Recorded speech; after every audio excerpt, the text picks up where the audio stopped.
என்னோட கோபத்தை வெளிப்படுத்த மக்களுக்கு செய்ய வேண்டிய மக்களுக்கு சேவை செய்ய வேண்டியது ரொம்ப பேச என்ன யார் ரொம்ப சென்னையில வேளச்சேரியில 61 வயது மூதாட்டி மனநலம் பாதிக்கப்பட்ட மூதாட்டிய வட இந்திய பீகார்கார 4 பேர் சேர்ந்து கூட்டு பாலியல் வன்புணர்வு செய்து படுகொலை செய்திருக்கிறார். எப்ப இந்த பக்காமாஸ் அரசாங்கம் ஆட்சிக்கு வந்த பிறகு தடுக்க முடியல. இந்த பாழாய் போன தேவைக்கு ஆட்சிக்கு வந்து 20 நாள் கூட ஆகல. சட்டம் ஒழுங்கு முற்றும் முழுதும் சீர்கட்டு கிடக்கிறது. பச்சிலம் குழந்தைகள் வரை பல்லு போன மூதாட்டி வரை பாலியல் வன்புணர்வுக்கு உட்படுத்தப்படுகிறார்கள், கொலை செய்யப்படுகிறார்கள். குறைந்தபட்சம் சட்டம் ஒழுங்கை கூட சரிப்படுத்த முடியாத, நிர்வகிக்க முடியாத அரங்கட்ட நிலைகள் தான் இந்த அரசாங்கம் இப்பொழுது நடந்து கொண்டிருக்கிறது. ஒரு வாகனம் வரும், வாங்கப்படும், பழைய பொருட்கள் வாங்கப்படும், ஓடாத பொருட்கள் வாங்கப்படும் என்று வியாபாரம் பேசுகிற வியாபாரிகள் போல வாங்கப்படும். இந்நாள் சட்டமன்ற உறுப்பினர்கள், முன்னாள் சட்டமன்ற உறுப்பினர்கள், இந்நாள் மந்திரிகள், முன்னாள் மந்திரிகள் யாராக இருந்தாலும் வாங்கப்படும் இந்த டிவிக்கு கூவி அழைக்குது. நீ திமுகவில் இருந்தியா, ஊழல் பண்ணியா, பரவாயில்ல இங்க வந்துரு. நீ அண்ணா திமுகவில் இருந்தியா, ஊழல் பண்ணியா, திருடினியா, கொள்ளையடிச்சா, பரவாயில்ல இங்க வந்துரு. நான் ஒரு பெரிய வாஷிங் மெஷின் வச்சிருக்கேன், இதுக்குள்ள இப்படி உள்ள போனா எப்படிப்பட்ட ஊழல் சக்தியா இருந்தாலும், எப்படிப்பட்ட தீய சக்தியா இருந்தாலும் அப்படியே உள்ள போய் வெளியே வந்தா தூய சக்தியா வெளில வந்துருப்பா. இப்படி ஒரு வாஷிங் மெஷின் வச்சிருக்குது. நீங்க தோற்கடித்தீர்கள், ஆனாலும் நாங்கள் களத்தில் வந்து நிற்கிறோம். எங்களுக்கு வெற்றி தோல்வியை பற்றிய கவலை இல்லை. மாறாக மக்கள் மன்றத்தில் நின்று உண்மையை உறக்க பேசுகிற திராணிமிக்க ஒரே அரசியல் பேரியக்கம் என்றால் அது நாம் தமிழர் கட்சி மட்டும்தான். உலகத்திலே வர்க்க சுரண்டல் கேள்விப்பட்டிருப்பீர்கள், உழைப்பு சுரண்டல் கேள்விப்பட்டிருப்பீர்கள். ஆனால் உடலில் ஓடுகிற இரத்தத்தை சொந்த நாட்டு மக்களுக்கு தானமாக கொடுத்த இந்த பிள்ளைகளின் இரத்தத்தை உறிஞ்சி குடித்த இந்த சொந்த நாட்டு மக்கள் இரத்தம் கொடுத்தவனுக்கு கூட வாக்கு செலுத்தாமல் ஏமாற்றியதுதான் மிகப்பெரிய கொடுமை. பாதிக்கப்பட்ட மகன் கழுத்து அறுக்கப்பட்டு மருத்துவமனையிலே உயிருக்கு போராடி கொண்டிருக்கிறான். 18 வயதிற்கு உட்பட்டவர்கள் யாரையும் வேலையிலே அனுமதிக்க கூடாது சட்டம். ஆனால் 17 வயது உள்ள ஒருவனை நீங்கள் எப்படி வேலைக்கு சேர்த்தீர்கள் என்று மதிப்புமிக்க காவல்துறை அந்த நிறுவனத்திலும் இந்த நிமிடம் வரை கேள்வி கேட்கலையே. ஏன் கேள்வி கேட்கல? நான் பேசுவேங்க, நீங்க சட்டப்படி முறைப்படி நடவடிக்கை எடுத்திருந்தா நான் கேள்வி கேட்க மாட்டேன். நீங்க பதில் சொல்லணும். என்ன கைது செஞ்சீங்களா? ஏன் இந்த நிமிஷம் வரை கைது செய்யல? நீங்க கைது செய்திருக்கணும். 17 வயதுக்கு உட்பட்டவனை வேலைகளில் ஈடுபடுத்த கூடாது. சட்டம் இருக்கா இல்லையா? 17 வயசுக்கு உட்பட்டவனை அரசாங்க வேலை தனியார் நிறுவனங்களை ஏன் சேர்த்தீங்க? இதெல்லாம் அரசு பெரும் கொடுமை. இது கொடுமை. மக்களுக்கு சேவை செய்ய வேண்டிய காவல்துறை மக்களுக்கு சேவை செய்ய வேண்டியது என்ன யார் ரொம்ப தேர்தல் முடிந்து விட்டது. வாக்கு செலுத்திய மக்களுக்கு நன்றி சொல்லலாம் என்று நினைத்திருந்தோம். எங்கள் எண்ணம் ஈடேறுவதற்குள் மீண்டும் ஒரு தேர்தலே வந்துவிட்டது. வாக்கு செலுத்திய மக்கள் எங்களை நாம் தமிழர் கட்சி தோற்கடித்த மக்களுக்காவது நன்றி சொல்லிவிடுவோம் என்று நினைத்தோம். மக்கள் தோற்கடித்தார்கள். நாங்கள் வருத்தப்படல. நாங்கள் தோற்று போனதாக ஒரு இடத்திலும் நாங்கள் நினைக்கவில்லை. தோற்று போனது நாம் தமிழர் கட்சி அல்ல. நாட்டின் உரிமைக்காக களத்தில் நின்று போராட வேண்டும் என்ற எண்ணம் கொண்டவர்களுடைய உணர்வுகள் தோற்கடிக்கப்பட்டிருக்கிறது. யாரால தோற்கடிக்கப்பட்டிருக்கிறது? சொந்த நாட்டின் மக்களால், சொந்த இரத்த உறவுகளால் நாம் தமிழர் கட்சி தோற்கடிக்கப்பட்டிருக்கிறது. எங்களை திமுக தோற்கடித்து விட்டது, அண்ணா திமுக தோற்கடித்து விட்டது, புதிதாய் முளைத்த பக்காமாஸ் கட்சி தோற்கடித்து விட்டது என்றெல்லாம் நாங்கள் நினைக்கல. மாறாக இந்த மண்ணின் மக்கள் எங்கள் மேல் ஏதோ ஒரு குறை கண்டிருக்கிறார்கள். அது என்ன குறை என்று நாங்கள் ஆய்வு செய்கிறோம். நாங்கள் என்ன தவறு செய்தோம் தெரியுமா? எங்கெல்லாம் மக்களுக்கு பிரச்சனை நடக்கிறதோ அங்கெல்லாம் ஓடி போய் முதல் ஆளாக நின்று போராடியது முதல் தவறு. நீ எதற்காக மக்களுக்காக போராடுகிறாய்? அதற்காக உங்களை தோற்கடிக்கிறோம். நீங்கள் மக்களின் பக்கம் நிற்கார்கள். நீங்கள் உப்பாறு பிரச்சனையை பேசினீர்கள். நாம் தமிழர் கட்சி ராஜவாய்க்கால் பிரச்சனையை பேசிச்சு. இதே இடத்துல நின்றுதான் நான் பேசிட்டு இருந்தேன். ஐயோ, ராஜவாய்க்கால் அழிந்து போய் விட்டதே. ராஜவாய்க்காலை குப்பையை கொண்டு போய் கொட்டி வைத்து சாக்கடை நதியாக மாற்றி வைத்திருக்கிறார்களே, இது இது எப்படியாவது மாற்றிவிட வேண்டும் என்று நாங்கள் கத்தினோம், கதறினோம், போராடினோம். மக்களுக்கு ராஜன் வாய்க்கால் அவசியம் இல்லை என்பதை இப்பொழுதுதான் நாங்கள் புரிந்து கொண்டோம். ராஜன் வாய்க்கால் இருந்தால் என்ன, இறந்தால் என்ன? இதனால் எங்களுக்கு என்ன பயன்? மாதம் 2500 ரூபாய் ஒருவன் கொடுக்கிறேன் என்றால் நீ 3000 கொடுக்கிறேன் என்று சொல்லியிருந்தால் நாம் தமிழர் கட்சிக்கு வாக்கு செலுத்தியிருப்பார்கள். தவறுதான், மன்னித்து விடுங்கள். எதிர்வரும் தேர்தலில் அப்படியே செய்து விடுகிறோம். நாம் தமிழர் கட்சி நினைத்தது, இங்கே அமராவதி ஆறு ஓடுகிறது, அமராவதி ஆற்றினுடைய மணலை அள்ளி திருடுகிறான், ஆறு செத்து போய் விடுமே என்று நாங்கள் கதறினோம். மக்கள் அமராவதி ஆறை பற்றி கதற வேண்டிய அவசியம் இல்லை. 6 சிலிண்டர் நீங்கள் இலவசமாக கொடுப்பேன் என்று அறிவித்திருந்தால் உங்கள் பக்கம் நின்றிருப்போம். என்ன செய்வது? மக்கள் இலவசத்திற்கு கையேந்துகிறார்கள் என்றால் அரை நூற்றாண்டு காலமாக இந்த மண்ணை ஆண்ட ஆட்சியாளர்கள் எங்கள் மக்களை வறுமையிலும் கொடிய வறுமையில் நிறுத்தி வைத்ததன் விளைவு. அரை நூற்றாண்டு காலமாக மாறி மாறி இந்த அண்ணா திமுக, இந்த திமுக என்று வாக்கு செலுத்திய மக்கள் வாக்கு செலுத்தி வைத்தார்கள். அந்த மக்களுக்கு அவர்களின் வறுமையை கூட இலவசமாக அரிசி கொடுத்தால் தான் வாங்கி சாப்பிட்டு உயிர் வாழ முடியும் என்கிற கொடிய வறுமையை பரிசளித்ததன் விளைவு இப்பொழுதும் எங்கள் மக்கள் கையேந்த வேண்டிய இடிநிலைக்கு தள்ளப்பட்டிருக்கிறார்கள். இலவசமாக 2000 ரூபாய், 2500 ரூபாய், 1000 ரூபாய் கொடுத்தால் தான் குடும்பத்தை நடத்தவே முடியும் என்கிற கொடிய வறுமையில் இந்த நாட்டு மக்களை இது நாள் வரை ஆண்டு ஆட்சியாளர்கள் நிறுத்தி வைத்ததன் விளைவுதான் இப்பொழுது எவன் கட்சி தொடங்கினாலும், எவன் வாக்கு கேட்க வந்தாலும் என்ன கொடுக்க போகிறாய் என்று மக்கள் கையேந்துகிறார்கள். மக்களின் தலையில் விடுதலை பெற்ற இந்த நாட்டிலே விடுதலை பெற்று 75 ஆண்டுகள் ஆன பிறகும் கூட நிறைந்த வறுமை இருக்கிறது என்றால் நாம் விடுதலை பெற்ற நாட்டில் தான் இருக்கிறோமா என்கிற கேள்வி வருகிறது.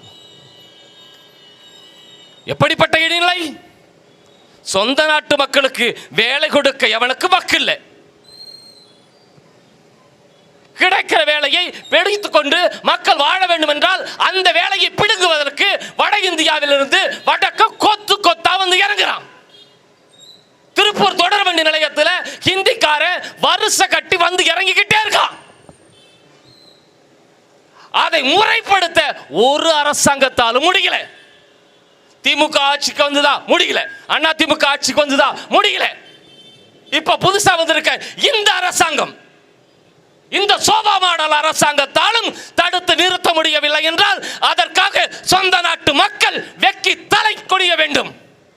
அதன் விளைவுதான் இன்று நமது ஆட்டோ ஓட்டுநரின் கழுத்து அறுக்கப்பட்டிருக்கிறது.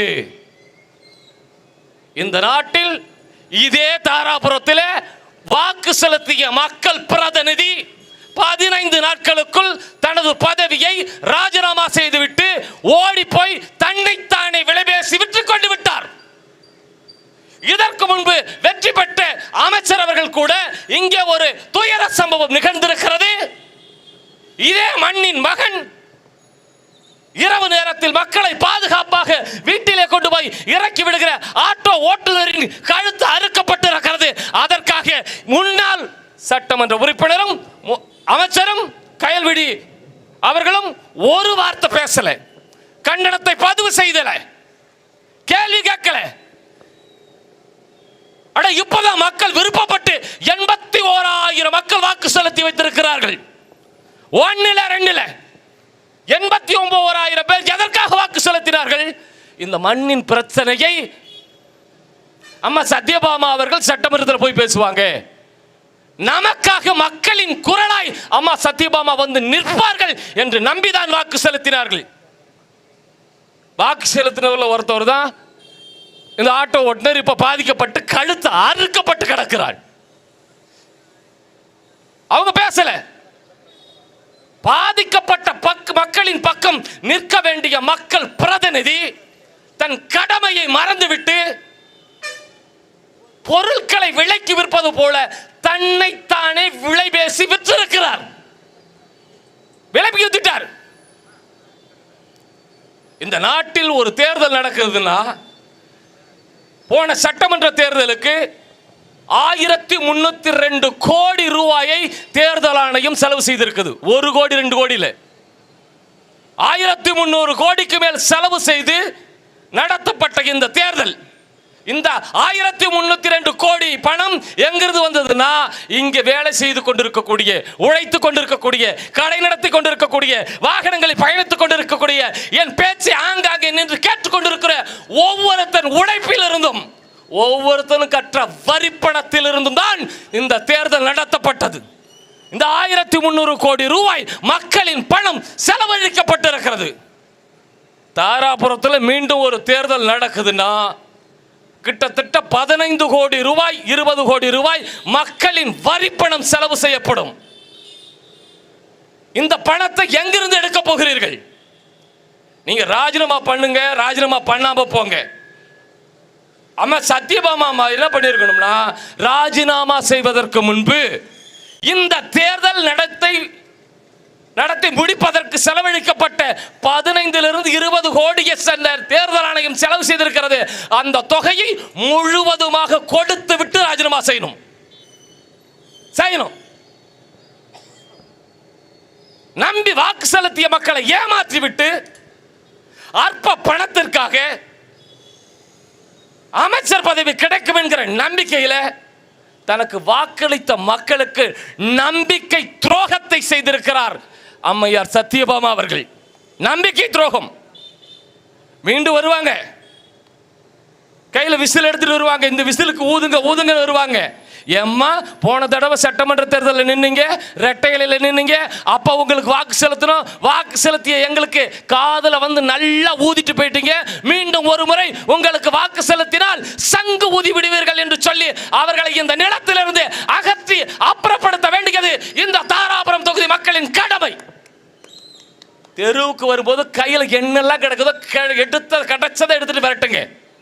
இனி எவன் ஒருத்தனும் வாக்கு செலுத்திய மக்களுக்கு துரோகம் செய்தால் மக்கள் விரட்டுவார்கள், விரட்டி அடிப்பார்கள், புறக்கணிப்பார்கள் என்கிற மிகப்பெரிய அச்சத்தை இந்த தேர்தலிலேயே என் சொந்த நாட்டு மக்கள், இந்த தாராபுரம் தொகுதி மக்கள் காட்டிய தீரணும்.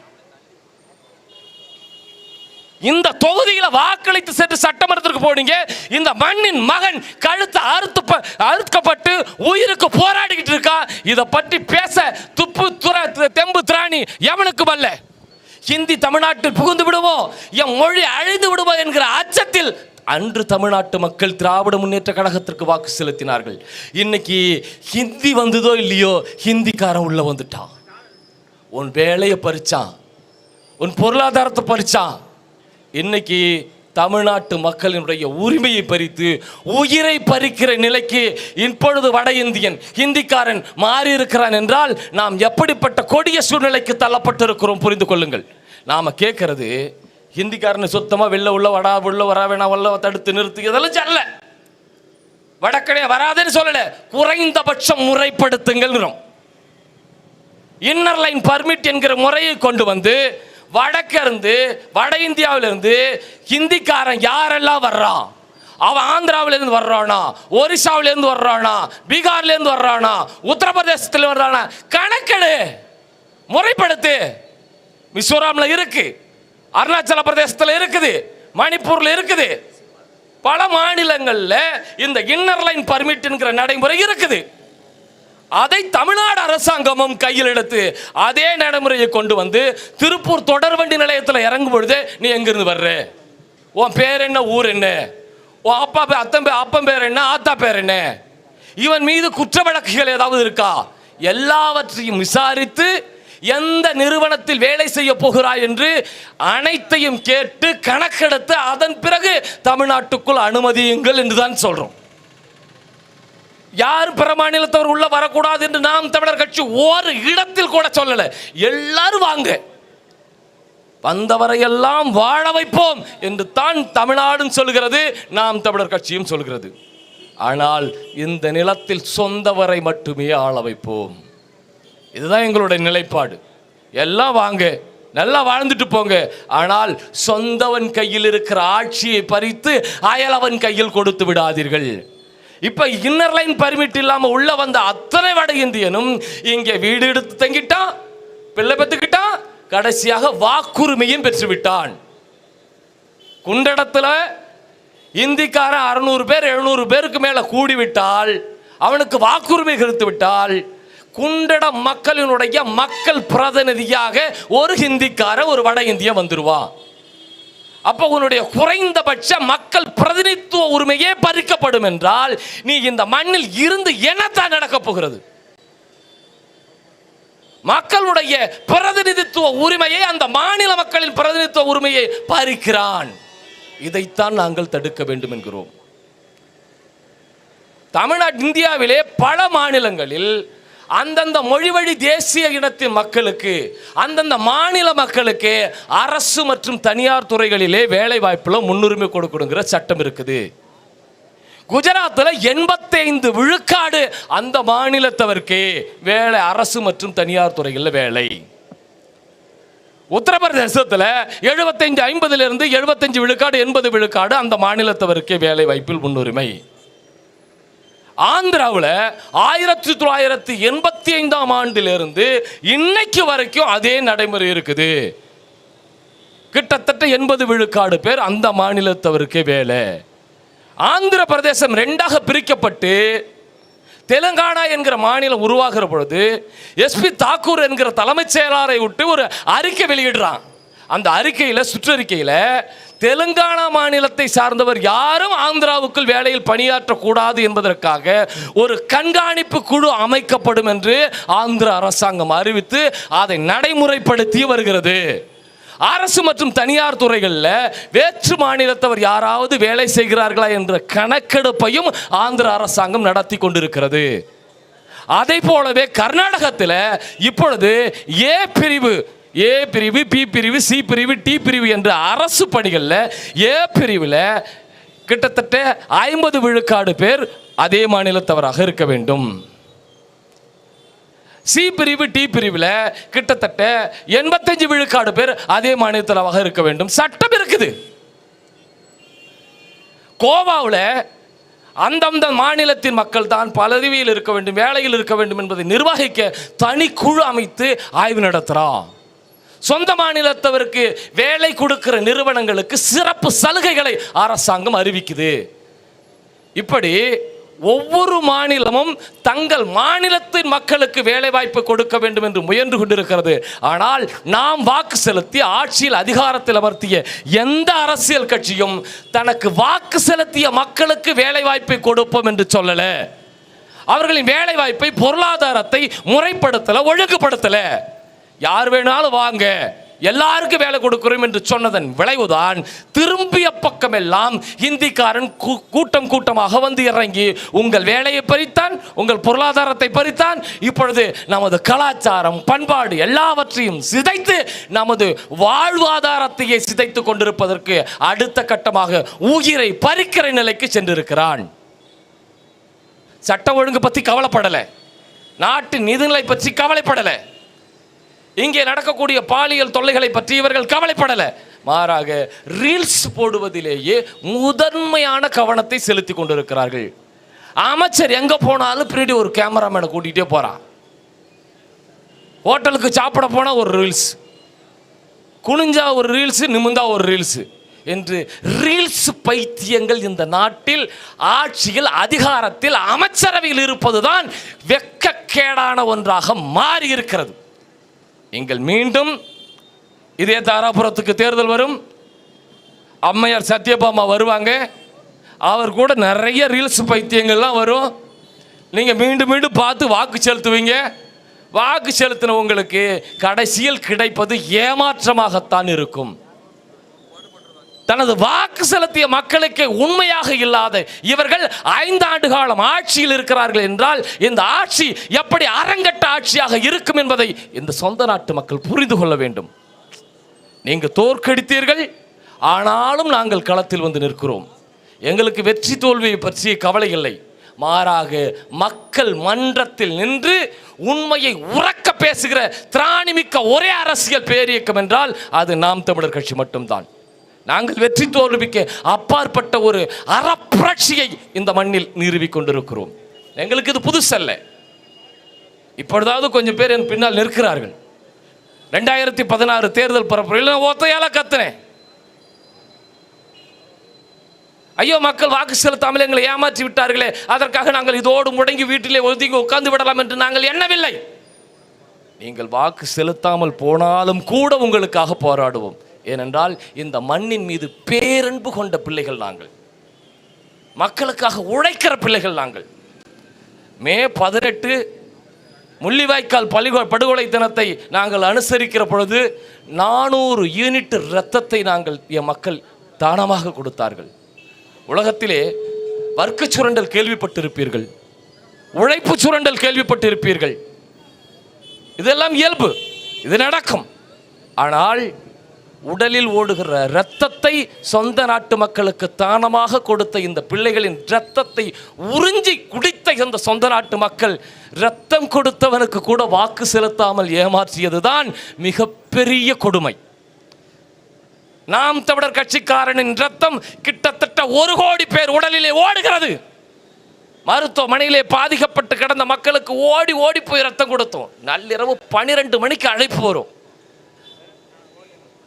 என் மகன் மருத்துவமனையிலே பிரசவத்திற்காக கிடக்கிறாள், ரத்தம் வேண்டும் என்று அழைப்பு வந்தால் ஓடோடி போய் ரத்தம் கொடுத்தவர்கள் இந்த நாம் தமிழர் கட்சி பிள்ளைகள். பாதிக்கப்பட்டு கிடக்கிறவன் எதிர்கட்சிக்காரனா, ஆளுங்கட்சிக்காரனா, உயர்ந்த ஜாதிக்காரனா, தாழ்ந்த ஜாதிக்காரனா, அந்த மதத்துக்காரனா, இந்த மதத்துக்காரனா, எவன் என்று பார்க்காமல் பாதிக்கப்பட்டவன் இந்த நாட்டின் மகன் என்று எண்ணி ஓடோடி போய் நாங்கள் ரத்தம் கொடுத்தோம். ரத்தம் கொடுத்த சொந்த நாட்டு நாம் தமிழர் கட்சி பிள்ளைகளை நீங்கள் தோற்கடித்தீர்கள். தோற்று போன பிள்ளைகள், பாதிக்கப்பட்ட மக்களின் உரிமைக்காக போராடுகிறோம். வென்றவர்கள் வெற்றி களிப்பில் வெற்றியை விலைக்கு பேசி விற்று கொண்டிருக்கிறார்கள், விலை பேசி விற்று கொண்டிருக்கிறார்கள். மறுபுறை சொல்லுகிறேன் அன்பு சொந்தங்களே, மீண்டும் தேர்தல் வரும். நீங்கள் யாருக்கு வாக்கு செலுத்தினீர்களோ அதே அம்மையார் உங்களை தேடி வருவார். அன்று தீய சக்தி என்று சொன்னவர் அந்த தீய சக்தியின் காங்கிரஸ் வாக்குகளை பெற்றுக்கொண்டு, ஊழல் சக்தி என்று சொன்ன அதிமுகவில் இருந்து எல்லோரையும் தன் பக்கம் இழுத்துக்கொண்டு, அந்த ஊழல் சக்தியில் இருந்த சத்தியபாமாய் தன்னிடம் கொண்டாந்து இழுத்து வைத்துக்கொண்டு இப்பொழுது தேர்தலை சந்திக்கிறார். இதை விட கேடுகட்ட அவமானம் எது ஒன்றும் இருக்க முடியாது. ஒரு வாகனம் வரும், வாங்கப்படும், பழைய பொருட்கள் வாங்கப்படும், ஓடாத பொருட்கள் வாங்கப்படும் என்று வியாபாரம் பேசுகிற வியாபாரிகள் போல வாங்கப்படும். இந்நாள் சட்டமன்ற உறுப்பினர்கள், முன்னாள் சட்டமன்ற உறுப்பினர்கள், இந்நாள் மந்திரிகள், முன்னாள் மந்திரிகள் யாராக இருந்தாலும் வாங்கப்படும் இந்த டிவிக்கு கூவி கூவி அழைக்குது. நீ திமுகவில் இருந்தியா, ஊழல் பண்ணியா, பரவாயில்ல இங்கே வந்துரு. நீ அதிமுகவில் இருந்தியா, ஊழல் பண்ணியா, திருடினியா, கொள்ளையடிச்சா, பரவாயில்ல இங்கே வந்துரு. நான் ஒரு பெரிய வாஷிங் மிஷின் வச்சுருக்கேன், இதுக்குள்ளே இப்படி உள்ளே போனீன்னா எப்படிப்பட்ட ஊழல் சக்தியாக இருந்தாலும், எப்படிப்பட்ட தீய சக்தியாக இருந்தாலும் அப்படியே உள்ளே போய் வெளியே வந்தா தூய சக்தியாக வெளில வந்துருப்பா. இப்படி ஒரு வாஷிங் மிஷின் வச்சுருக்குது. இவங்க தேர்தல் பரப்புரையில் தீய சக்தி, தூய சக்தி, அந்த சக்தி, இந்த சக்தி, ஊழல் சக்தி என்று சொல்லி மக்களை ஏமாற்றி வாக்கினை பெற்று ஆட்சி கிடைத்ததும், ஆட்சிக்கு வந்தால் என்ன செய்யணும், நாட்டு மக்களுக்கு என்ன செய்யலாம், மக்கள் பிரச்சனை என்ன, அதை ஆய்வு பண்ணு, சட்டம் ஒழுங்கு சரி பண்ணு, காவல்துறை ஒழுங்குபடுத்து. இப்படி ஆட்சியில் கவனம் செலுத்துவதை விட்டுக்கிட்டு அடுத்த கட்சிக்காரனை விலைக்கு வாங்குற வியாபாரிகளாக, மாட்டு வியாபாரியா, குதிரை வியாபாரியா, யானை வியாபாரியா, கழுத வியாபாரிகளாக மாறி கிடக்கிறார்கள். இவர்களை இந்த தேர்தலில் நாம் புறக்கணிக்காமல் விட்டுவிட்டோம் என்றால் இந்த தமிழ் சமுதாயமே அவமானப்பட்டு தலை குனிந்து நிற்க வேண்டிய ஈடி நிலை ஏற்படும் என்று சொல்லி, என் அன்பிற்கினிய சொந்தங்களே, நீங்கள் தோற்கடித்த பிள்ளைகள் களத்திற்கு வந்திருக்கிறோம். பாதிக்கப்பட்ட மகன் கழுத்து அறுக்கப்பட்டு மருத்துவமனையிலே உயிருக்கு போராடி கொண்டிருக்கிறான். ஆனால் இந்த கொடும்பாதக செயலை செய்த வடநாட்டுக்காரன் சுதந்திரமாக சாலையில் சுற்றி கொண்டிருக்கிறான். இதை பற்றி கவலைப்படாமல் இந்த சோபா மாடல் அரசாங்கத்தின் காவல்துறை கை கட்டி வேடிக்கை பார்க்கிறது. பகிரங்க குற்றச்சாட்டை முன்வைக்கிறேன். இதே உத்தரப்பிரதேசத்தில், இதே பீகாரில், இதே மணிப்பூரில், இதே தமிழ்நாட்டுக்காரன் நம்ம பிள்ளைங்க எவனாவது ஒருத்தன் போய் ஒரு ஹிந்திக்காரன் கழுத்தில் கத்திய வச்சு ஆறுத்துட்டு உயிரோட வீடு திரும்ப முடியுமா? அங்க இருக்கிற மாநில காவல்துறை விடுமா? ஆட்சி எவன்கிட்டயாவது இருக்கட்டும்யா, எவனாவது ஆட்சியில் இருக்கட்டும், எந்த முதலமைச்சர் வேண்டுமானாலும் ஆகட்டும். ஆனால் சட்டத்தை நிலைநிறுத்த வேண்டிய கடமை காவல்துறை அதிகாரிகளுக்கு இருக்கிறதா இல்லையா? ஆட்சிக்கு எவன் வந்துட்டாலும் அவனுக்கு சலாம் போடுவதை விட்டுவிட்டு இந்த நாட்டின் சட்டம் ஒழுங்கை நிர்வாகத்தை நிலைப்படுத்துகிற வேலையை என் காவல்துறை செய்யணும். உங்களுக்கு சம்பளம் கொடுக்கிறவன் பக்கா மாஸ் கட்சிக்காரங்க இல்ல, உங்களுக்கு சம்பளம் கொடுக்கிறவன் டிவிக்கே இல்ல, உங்களுக்கு சம்பளம் கொடுக்கிறவர் விஜய் அல்ல, மாறாக உங்களுக்கு சம்பளம் கொடுக்கிறவர்கள் இந்த தமிழ்நாட்டு மக்கள். எங்க வரி பணத்துல தான் காவல்துறை அதிகாரிகள் சம்பளம் வாங்குகிறீர்கள். எங்களுக்கு வேலை செய்வதுதான் உங்கள் கடமை. மக்களுக்கு சேவை செய்ய வேண்டிய காவல்துறை சொந்த நாட்டு மகன் கழுத்தை அறுத்துவிட்டு ஓடி ஒளிந்திருக்கிற குறைந்தபட்ச ஹிந்திக்காரனை கைது செய்ய வக்கல்னா உங்களுக்கு எதுக்கு காக்கி சட்டை? எதுக்கு காக்கி சட்டை? கலை அவகாசம் போடாம போனா மடக்கி மடக்கி பிடிக்க தெரிஞ்ச உங்களுக்கு சாராயம் விற்கிற அரசாங்கமே சாராயம் விற்கும். சாராயம் விற்கிறவனை ஊது ஊதுன்னு சொல்லி பிடிச்சவனுக்கு தண்டனை விதிக்க தெரிஞ்ச காவல்துறைக்கு உயிரை எடுக்கிற பெரும் கொடுமையை செய்திருக்கிற அவனை கைது செய்ய முடியல. பச்சிலம் குழந்தைகளுக்கு பாலியல் தொல்லை கொடுப்பவனை பிடிக்க முடியல. எதுக்கு பதவி? ஒரு சிங்கப்பெண்ணு ஒருத்தர் விட்டா சிங்கப்பெண்ணு. இங்க பச்சிலம் குழந்தைகள் பாதிக்கப்பட்டு கிடக்கிறார்கள். சிங்கப்பெண்ணு எங்க? சிங்கப்பெண்ணு எங்க மிளகாரைக்கு போயிருக்கு? நான் இந்த பக்கம் வந்ததுல இருந்து பார்க்கிறேன், ஒரு சிங்கப்பெண்ணை வாகனத்தையும் காணவே காணும். எங்க? 17 வயசு 18 வயதிற்கு உட்பட்டவர்கள் யாரையும் வேலையிலே அனுமதிக்க கூடாது சட்டம்.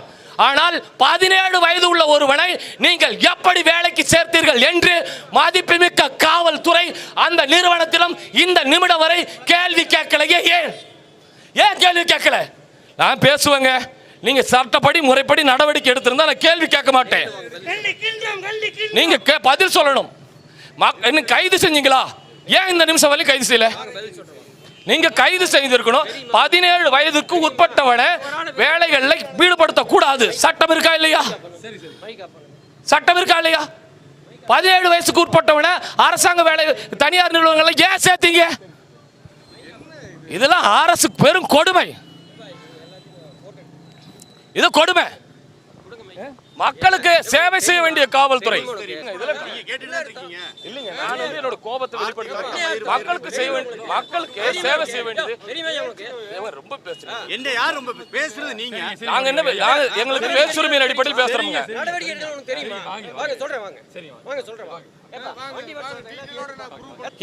நாங்க இன்னர் லைன் பெர்மிட் இருக்குதா? முறைப்படுத்திருக்கீங்களா? தெரியுமா? போலீஸ் வேலை செய்யலன்னு தெரியுமா? வேலை செஞ்சுதான் ஏன் குற்ற சம்பவம் நடக்குது? தெரியுமா? தெரியாதா?